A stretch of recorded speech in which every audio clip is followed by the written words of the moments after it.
Hello watcher, welcome channel beast watcher. Finally एक और धमाकेदार एपिसोड ऑफ गाचा गुता जो कि होने वाला है इसका एपिसोड नंबर 20। जिसने पिछले एपिसोड्स नहीं देखे हैं, पूरी प्लेलिस्ट डिस्क्रिप्शन में आप जाकर चेकआउट कर सकते हैं। और ऐसे ही अमेजिंग कंटेंट के लिए प्लीज चैनल को सब्सक्राइब, वीडियो को लाइक करिए। तो चलिए बढ़ते हैं एपिसोड की तरफ, जहाँ एपिसोड की स्टार्टिंग में हम लोगों को पहले से ही प्रीवियस कुछ सीन दिखाए जाते हैं, जहाँ पे अपने ब्रो और डियर लगे होते हैं उसके सामने वाले रेडर से लड़ने के लिए, जहाँ पे अपना डियर जो होता है ऑलरेडी वॉल्स को तोड़ रहा होता है। और जो सेंटर लाइन करके भाई का जो वाइटल इंस्ट्रूमेंट था वो फाइनली में पता चलता है कि वो धीरे धीरे करके अपनी स्ट्रेंथ को इंक्रीज करता है पंच बाय पंच, और आखिरी पंच में तो वो वॉल को तोड़ भी देता है। जिसके बाद एक टनल तो मिलती है, लेकिन हाँ बहुत लंबी टनल है तो दूर तक जाना पड़ेगा इन लोगों को। जिसके बाद उनके सामने खड़ा हुआ रेडर फाइनली अपनी वाइटल इंस्ट्रूमेंट को यूज करता है, खुद की पावर को जगाता है, जहाँ पे वो कहता है कि तू तो अपने पावर को भाई 1 बाय 1 करके इंक्रीज कर रहा है ना, तो बस मैं उसे रोकने का काम करूंगा अपने हाथों से। जिसके बाद उसके हाथ हमें देखने को मिलते हैं, जहाँ पे इस बंदे का हमें वाइटल इंस्ट्रूमेंट पता चलता है, जो कि है हैंड्स, और बहुत सारे मैकेनिकल हैंड्स उसके आसपास आ जाते हैं।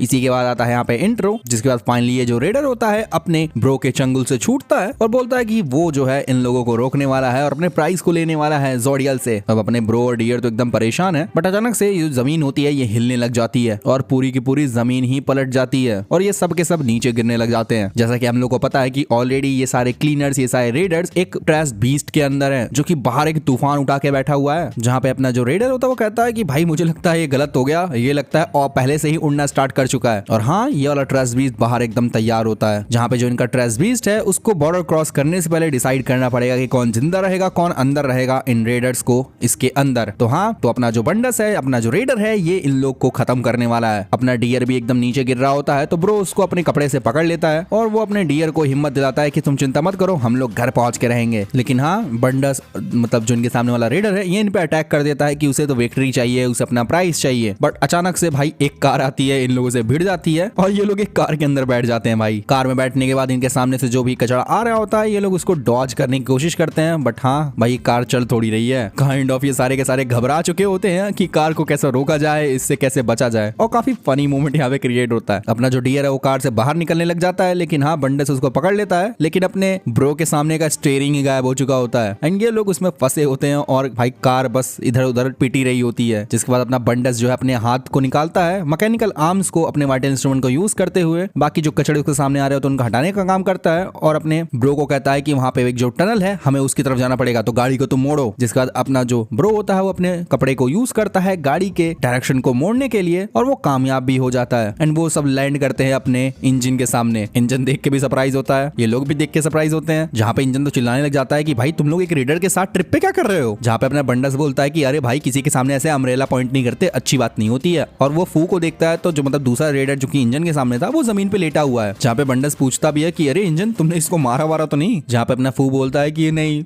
मैं कितनी भी कोशिश कर रहा था, ये बंदा मुझसे लड़ने को तैयार ही नहीं हुआ। और अपने फू को एक बार लगा भी था कि वो अपने वाइटल इंस्ट्रूमेंट से उस पर अटैक करने ही वाला है, लेकिन वो उसे चकमा देके वहां से भाग गया। जहाँ पे फू अभी भी अपने इंजन को रिक्वेस्ट कर रहा होता है, भाई लड़ ले यार मुझसे प्लीज, लेकिन इंजन अभी भी तैयार नहीं होता है। लेकिन यहाँ पे ब्रो आता है, वो कहता है कि इंजन हमारे पास ये सब करने का टाइम नहीं है, हमें जल्दी चलना पड़ेगा वरना हम लोग मारे जाएंगे। जहाँ पे ब्रो उसको बातें बता देता है कि ये जो चीज है ये पूरी की पूरी ट्रैश बीस्ट है, उसके अंदर है हम लोग एक फ्लाइंग ट्रैश बीट, और ये लोग बॉर्डर पार करने वाले हैं, लोग मारे जाने वाले हैं जब ये लोग बॉर्डर को क्रॉस करेंगे। अचानक से अपने इंजन को रूडो की याद आती है, जहाँ पे वो वही सोचता है कि शायद ये रूडो को स्पीड पे जाने से मदद कर सके। जहाँ पे इंजन अचानक से घबरा ही पड़ता है कि हम लोग उड़ रहे हैं, हम लोग उड़ कैसे रहे हैं, ये हो कैसे रहा है। लेकिन अचानक से जो इन सबके जो कॉलर होते हैं उनमें आवाज आना स्टार्ट हो जाती है, वो लोग सैम्यूल से यहाँ पे कनेक्ट करते हैं, यहाँ पे उनका कॉलर चलने लग चुका है। इंजन ये सुन के बहुत ज्यादा खुश होता है, जहाँ पे अपना ब्रो डियर को शांत कर रहा है, वहाँ पे इंजन ये सारी चीजें बताने का कोशिश कर रहा है अपने सैम्यूल को। जहाँ पे सैम्यूल तो उन्हें डांट ही देती है कि तुम लोग क्लीनर हो ना, किस बात के क्लीनर हो भाई, वहाँ साफ सफाई करो, वापस आओ, हमें तो लग रहा था तुम तो किडनैप हो चुके हो। जहाँ पे सैम्यूल आगे भी पूछती है कि अगर तुम लोग अंडरग्राउंड नहीं हो तो तुम्हारा चोकर काम कैसे कर रहा है। जहाँ पे इंजन बोलता है कि उसे तो नहीं पता है। जहाँ पे अपने इंजन को पहले लग रहा था कि वो अंडरग्राउंड है, इसी वजह से उसका चोकर वर्क नहीं कर रहा, मतलब उसके कॉलर का जो इंस्ट्रूमेंट है वो वर्क नहीं कर रहा है। जिसके बाद वो अपने बेंडस को देखता है जो कि आंखें चमक रही होती है, वो सरप्राइज होता है इंजन। बट हाँ, वो पूछता है कि जैंका और बाकी का क्या हुआ, तो हाँ सैम्यूल बताती है कि उनसे कांटेक्ट तो नहीं हो पाया अभी तक। इंजन समझ जाता है कि ये बंदा कुछ तो कर रहा और एक और मिस्ट्री उसे देखनी पड़ेगी। तो हाँ, इंजन बोलता है कि बाकी लोग को ढूंढेगा और यहाँ से निकलेगा। सैम्यूल पूछती है लेकिन तुम करोगे कैसे, चोकर तो काम नहीं कर रहा है ना। जब इंजन बोलता है अरे मेरे नाम का मतलब ही ऐसा है कि जिन लोगों से कनेक्ट करके रखे यार, तुम समझती क्या हो मुझे, इसीलिए मैं सबको एक साथ लाके रहूंगा। अपनी सैम्यूल समझ जाती है, इंजन में सब कुछ छोड़ देती है और बताती है कि बाकी लोग भी तुम्हारी साइड ही जा रहे हैं, और अब जो है सैम्यूल उनके लोकेशन को जान चुकी है, तो जल्द ही वो लोग पहुंच जाएंगे। जहाँ पे जो बॉस का ब्रोकर था या फिर उनका जो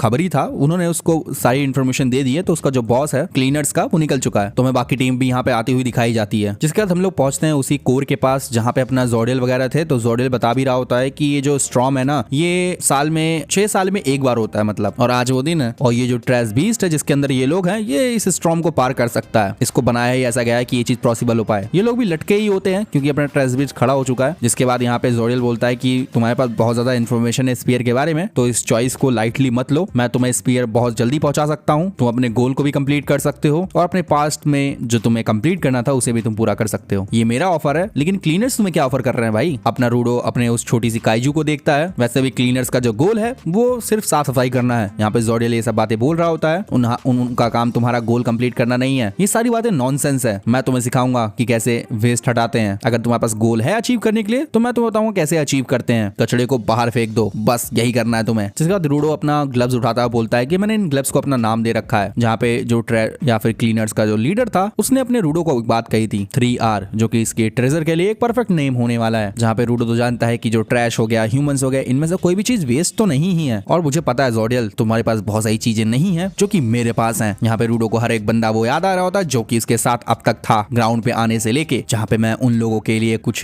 कचड़े वाला बच्चा हूँ जो कि एक एंगर इशू के साथ आता है। लेकिन हाँ, उन लोगों ने मुझे एक घर दिया और बल्कि मैं तो स्पीयराइड था, उसके बावजूद भी उन्होंने मेरा ख्याल रखा। उन्होंने मुझे अपनी तरह ट्रीट किया। रेक्टो के अलावा जिसने भी मुझे अच्छे से देखा है वो यही लोग थे। मेरा रिवेंज हो गया, मेरा गुस्सा हो गया, ये मैं तो भूलने नहीं वाला, लेकिन ये मेरे लिए काफी भी नहीं है। तो इसीलिए मैं उनके साथ रहना चाहता हूँ, उनके साथ मौज मस्ती करना चाहता हूँ। यहाँ पे अपना रूडो जो होता है नीचे गिरने लग जाता है, मे बी उस छोटी सी काइजू के पास। एंड रूडो आखिरी लाइन ये बोलता है कि वो इनके साथ रहते हुए अपने बदले को लेकर रहेगा। जहाँ पे जोडियल भी उसके पीछे आता है। जहाँ पे जोडियल तो एकदम गुस्से में होता है कि तू मुझे ऐसा भला बुरा कैसे बोल रहा है। चल मैं तुझे एक बात बताता हूँ, भले तेरे पास जो भी हो, लेकिन अगली चीज तू फेस करेगा वो होगा रिग्रेट, मेरी बात ना मानने का। शायद एक दिन तुम समझो। जहाँ पे रूडो तो कहता है अरे ऐसी बात नहीं है, तुम मेरी टीम से जेलस हो। जहाँ पे जोडियल बोलता है अच्छा तो अब बता तेरी टीम कहाँ है बे। एंड अचानक से यहाँ पे कोई दीवार तोड़ते हुए एंट्री करता है और वो होता है अपना इंजन, जो कि अम्ब्रेला के साथ एंट्री कर चुका है। और इसी के साथ साथ यहीं पे ये एपिसोड एंड हो जाता है। बाकी आप बताना गाइस आपको एपिसोड कैसा लगा। मुझे तो काफी ज्यादा अच्छा लगा। मैं चला भाई वन पीस बनाने। आप लोग जाओ के चैनल को सब्सक्राइब, वीडियो को लाइक कर दो। मैं मिलता हूँ किसी नेक्स्ट वीडियो में, तब तक के लिए बी द वॉचर।